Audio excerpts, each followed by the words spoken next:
Hey everyone, enjoy the show.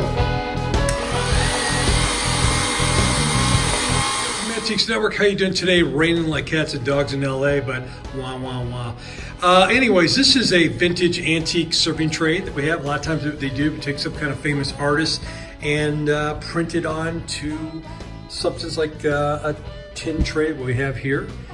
So it's some type of young woman that's pondering something, pondering whether or not you're going to buy this or not. Really cool though. If you take a look at around side, they get the angels mixed up with the flowers. So again, this was really designed to be kind of displayed how we have it here. I mean, obviously you could use it as a serving tray itself, but it was really set for some type of artwork. So if you are into vintage advertising, this might be for you. These are antiques.